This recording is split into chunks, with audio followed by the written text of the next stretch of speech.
TS99కి స్వాగతం. అల్వాల్లో బోనాల పండుగను భక్తులు ఎంతో భక్తి శ్రద్ధలతో వైభవంగా జరుపుకున్నారు.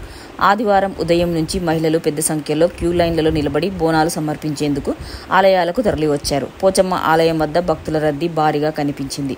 బోనాల ఉత్సవాలు నేపథ్యంలో ఆలయ పరిసరాలు భక్తి పాటలతో మారుమోగుతున్నాయి.